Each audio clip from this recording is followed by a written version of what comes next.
All right, hello everyone, it's silverkyle, and today we are going to be taking a look at the NYXI wireless controller for the Nintendo Switch that NYXI has kindly sent me a copy to do an unboxing for. They also sent me a promo code to get you 10% off your order that I'll link in the description box below. The promo code also is silverkyle to get you 10% off your order. You can get these Joy-Cons. They also have Pro controllers for the Nintendo Switch with these nice lights. And to me, the main thing that popped out was I wanted the Joy-Cons. Because the Pro controller, as nice as it is, one of the greatest things about the Switch is the handheld portability of it. I mean, right now, lately, RPGs, it's becoming an RPG machine, and that to me is the perfect way to play handheld games. But the problem is that with the Joy-Cons that you get within the Switch, there's no curve at all to them. The actual analog sticks don't pop out too much. The buttons themselves don't have a lot of give to them as well. It's functional, but if you're going to be playing in handheld for quite a few hours, ergonomically, your wrists are going to be hurting, especially at my age. So this, I can tell, is going to have a lot more curve and feel like a much more natural controller. As well, even when you want to have, the Joy-Cons, they give you this to make it feel a little bit more natural, but it seems a lot smaller. So I'm going to see if hopefully even with this, when you want to use it as an actual controller instead of on the Switch, if it feels more comfortable with these ones than it would with the regular Joy-Cons. So we're going to take a look at that. Just taking a look at the box. In the background here, we've got a bit of important information. So they want you to charge it for at least 2 hours beforehand. Although normally it does take 2.5 hours to 3 hours. We got a wireless connection distance of about 10 meters. And there's two ways that we can actually charge this up as well, which I'll get into. Wireless, dual vibration, 6-axis gyroscope, and wired. We've got some different options for the lights here as well, which I'll take a look at. I'm not really sure what I'm going to go with. And now let's just dive in to the box itself.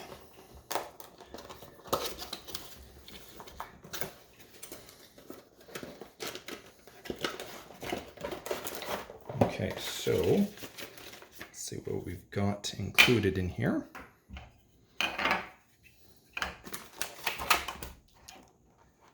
Okay, so like I said, we've got a few options to charge them.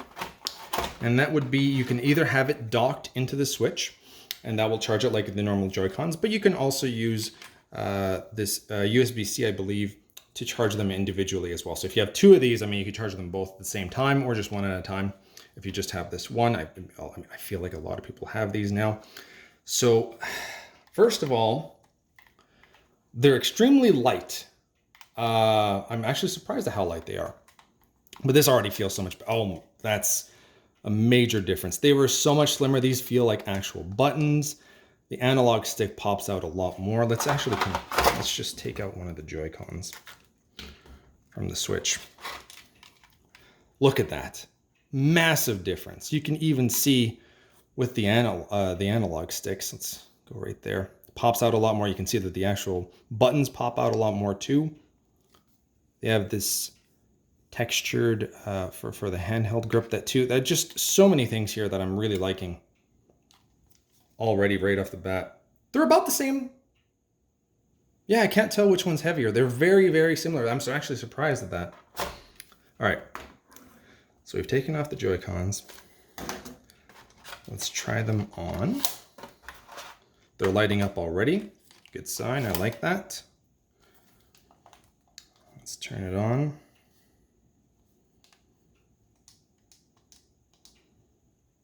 All right, so the other thing with these Joy-Cons is that we do get some extra buttons here.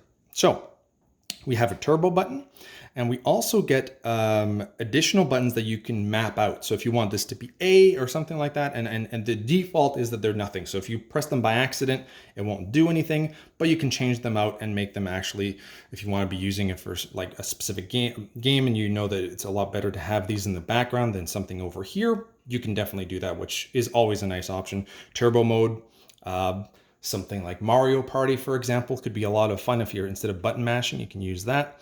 The other thing that I've noticed is that normally the Switch, you need this to kind of like, if you want to be having it there, but the controllers themselves, yeah, you can just place it and it'll stay up. You don't need that thing, that flimsy thing in the background. It's better than nothing, but that's really nice.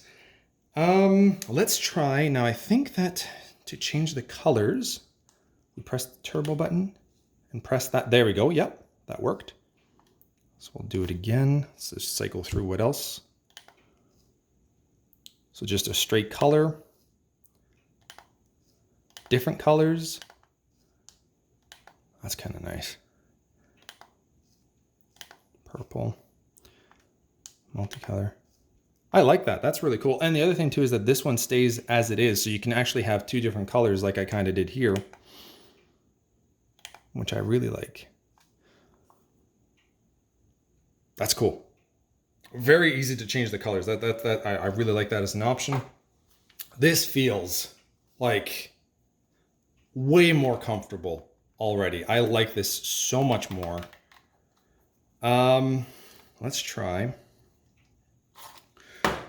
with, like, if I wanted this just as a controller now. They actually have a bit of a charge, I guess, to them. The other nice thing too is that it actually changes the color. So you saw that. You can see some colors there. I don't know if I could still, where's that turbo button? Okay, so it keeps it as blue. I don't know if that would be able to change up. And I want to compare it to the regular Joy-Cons as well. Okay. Oh yeah. Look at that difference. That, I mean, for children or people that have really small hands, you know, this is not a problem. But for me, I'm 6'2". Like, oh, just, yeah, I don't like this. I will say that maybe the D-pad, this, because it has the, where if you're pressing the left one, if you're pressing it a little bit lower, it might go with the bottom one as well. I will say that that's one of the few things that maybe this one doesn't do, but how often do we actually, I don't use the D-pad that often at all. To me, it's just having the analog sticks pop out, having this curve makes a massive difference. These actually feel like buttons. Yeah, it's so light. I'm still surprised. I almost feel like the Joy-Cons are a little bit heavier. I'm very surprised with that.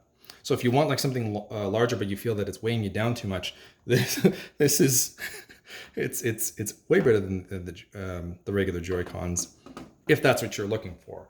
Was there anything else that I wanted to show? I don't think that there is. I just wanted to kind of test them out, see how they feel on a first go, and I will be trying them out in the next little while. I'm also going to be doing a video for all the accessories that I think are worth picking up for the Nintendo Switch, so we can talk about it there. But as I said before, if you want a 10% coupon code off your order for either Joy-Cons like this, they have see-through. I almost got the see-through ones that are more like the 90s retro Game Boy Color and Nintendo 64. That really brought me back, and I almost got those. I decided to go with just the clear white because I thought it just kind of, it works well, and it also looks exactly like the same with these ones. So you can clearly see the difference when they look exactly the same. But yeah, they do have those, and Pro controllers as well, which I might end up picking up down the road. If I do, I will do a review of that one as well. I mean, an unboxing and a review. I still have to do a review for this one down the line after I played with them for a while. So thank you all for watching. You have been bearded in. Beardage.